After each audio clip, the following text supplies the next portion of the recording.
बोलिए सच्चिदानंद भगवान की जय, सनातन धर्म की जय। तो देखिए, आज हम आपके साथ सत्संग के विषय में विचार करते हैं कि सत्संग किसे कहते हैं। वास्तव में सत्संग क्या है। सत्संग की अनेक विद्वान अनेक प्रकार से परिभाषा बताते हैं। तो यहाँ पर सत्संग के विषय में गीता में बताया गया है कि सत्संग दो प्रकार का होता है। एक तो होता है संतों का संग करना, अच्छे पुरुषों का संग करना, सज्जनों का संग करना। तो सज्जनों का संग करना सत्संग कहलाता है। और दूसरा होता है कि जब हमारा मन बाहरी विषयों को छोड़ करके अंतर्मुख होकर के केवल एकमात्र सत आत्मा का ही संग करने लगता है, तो इसी को वास्तविक सत्संग कहते हैं। जब मन बाह्य प्रवृत्तियों को छोड़कर एकमात्र आत्मा की ही संगत करने लगता है, केवल एकमात्र आत्मा की ओर ही प्रवाहित होता है, तो इसी को वास्तविक सत्संग कहा जाता है। तो देखिए, श्री रामचरितमानस में कहा है कि संसार में दो चीजें बड़ी ही दुर्लभ हैं। एक तो होता है सत्पुरुषों का संग और एक होता है मनुष्य शरीर की प्राप्ति होना। और इसमें तीसरा भी बताते हैं कि मोक्ष की प्राप्ति की इच्छा होना। ये तीन चीजें मनुष्य को बहुत ही दुर्लभ हैं। यानी कि तीन चीजें संसार में बड़ी दुर्लभ हैं। एक तो सज्जन पुरुषों का संग, एक मनुष्य शरीर की प्राप्ति और तीसरी है मोक्ष की प्राप्ति की इच्छा। तो देखिए, यहाँ रामायण में बताया गया है, संत समागम हरि कथा जग में दुर्लभ दोय, सुतदारा अरु लक्ष्मी पापी के घर होय। कि सज्जन पुरुषों का संग और भगवान की चर्चाएं सुनना, ये संसार में किन्हीं विरले मनुष्यों को ही प्राप्त होते हैं। एक तो सज्जन पुरुषों का संग मिल जाए और भगवान की कथाएं मिल जाए, ये दो चीजें संसार में मनुष्यों को बड़ी दुर्लभ हैं।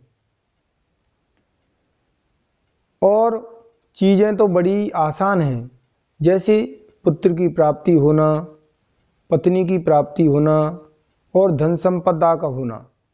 यानी कि ये जो तीन चीजें हैं, ये तो सर्वत्र मिल जाती हैं। जो नीच से नीच है, पापी से पापी है, उसके घर भी सुत, दारा और लक्ष्मी मिल जाती है।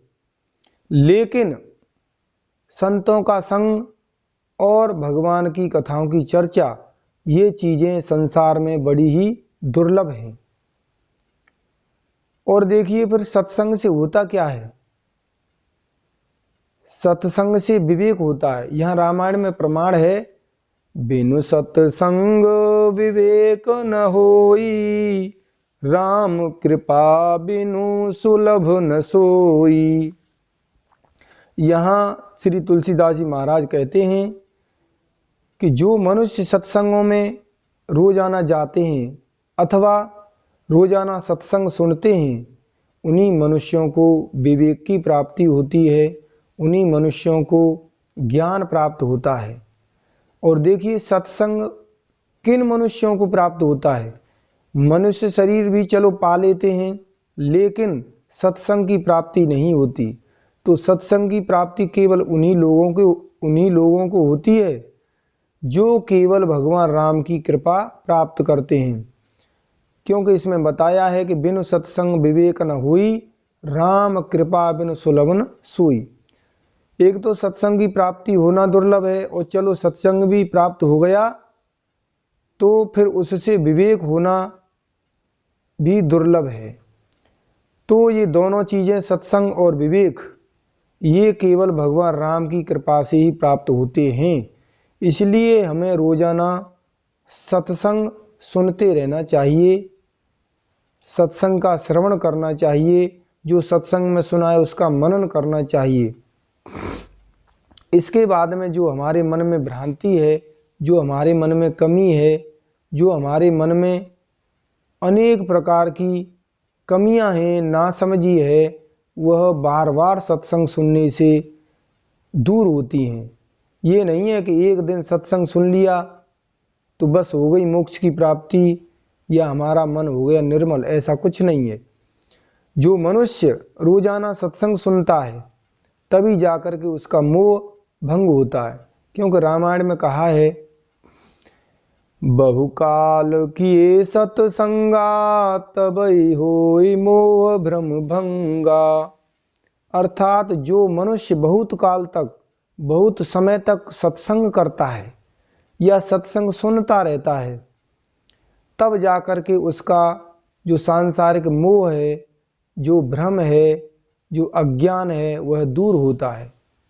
जिससे मोह दूर होकर के, अज्ञान दूर होकर के, भ्रम दूर होकर के, फिर जो उसके मन में पड़ा अज्ञान है वह दूर हो जाता है, फिर उसे आत्मज्ञान हो जाता है।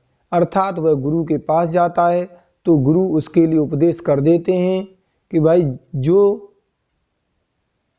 तू ढूंढ रहा है, अर्थात जिसे तू ढूंढ रहा है, जिस परमेश्वर की तू खोज में रात दिन है, वह परमेश्वर तो तेरे ही अंदर है। जिससे फिर उस मनुष्य की जो बहिर्मुखी वृत्ति है वह खत्म हो जाती है, फिर उसका मन बाहर न ढूंढ करके फिर अंदर ही खोजने लगता है। तो एक दिन भगवान की कृपा हो जाती है, भगवान उसका माया का पर्दा हटा देते हैं और अपने से सदा के लिए एक कर लेते हैं, जिससे वह आवागमन से सदा के लिए मुक्त हो जाता है।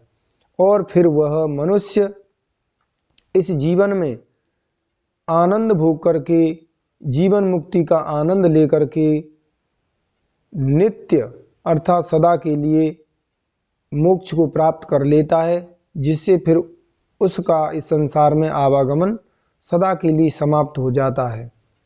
इन्हीं शब्दों के साथ अपनी वाणी को विराम। ओम शांति ही शांति ही शांति ही।